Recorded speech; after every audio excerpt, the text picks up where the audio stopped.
Parang tama naman si DJ nung ano nga naman yung isasagot niya. Usap-usapan ngayon ng mga netizens ang umano'y pambabastos ng aktor na si Daniel Padilla sa Asia's multimedia star na si Alden Richards. Alamin at panoorin ang buong detalye.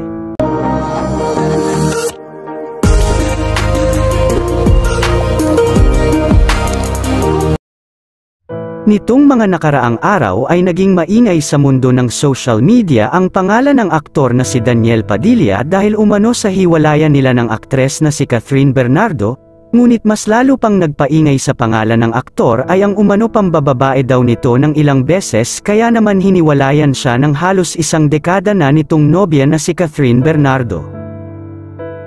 Matapos naman ang isyong hiwalay na sila ng aktres na si Catherine Bernardo, Daniel Padilla muling tinuligsa matapos ang blind item ng showbiz columnist na si Christy Fermin.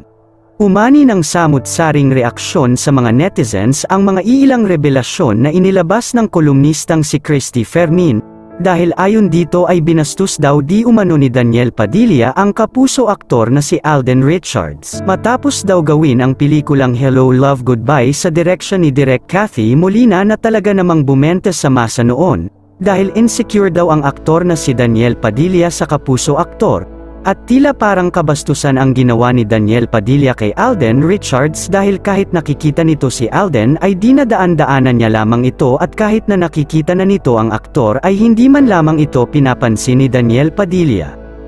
Hinuha ng mga netizens ay kaya yun nagawa ni Daniel Padilla sa kapuso aktor na si Alden Richards ay dahil umano sa selos nito sa girlfriend na si Catherine Bernardo dahil first time nitong may makaparehang iba bukod sa kanya. Ngunit sabi naman ng iilang mga netizens ay hindi sapat na basehan yun para hindi pansinin ng aktor si Alden Richards dahil parang kabastusan naman daw yun sa aktor. Ayon pa sa kolumnistang si Christy Fermin ay isa raw umano ang aktor na si Daniel Padilla sa mga artistang may hindi magandang ugali pagdating sa pagtatrabaho sa mundo ng show business.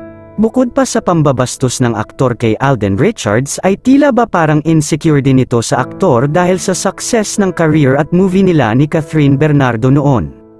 Ang pinakamalinaw noong sumunod siya sa Hong Kong kay Catherine, binati niya lahat ng nandoon tanging si Alden lang ang nilempasan niya. Anong tawag doon?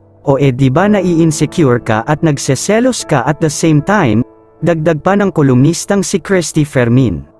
Katwiran naman ng mga usosyerong mga netizens, sino nga ba naman ang hindi may insecure sa multimedia star na si Alden Richards dahil bukod sa magaling ito sa larangan ng pag-arte ay may itsura din naman ang aktor.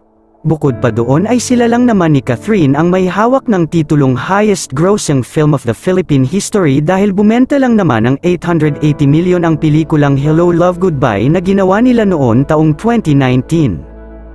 Tila nabuhayan naman ng loob ang mga Kathden fans dahil ngayong hiwalay na si Catherine Bernardo at Daniel Padilla ay malaki na ang posibilidad na magkaroon ng part 2 ang Hello Love Goodbye dahil wala na umanong magseselos pa sa aktres. Yun lamang po, anong masasabi mo patungkol sa videong ito? Mag-iwan ng komento sa ibaba. Maraming salamat po sa panunood.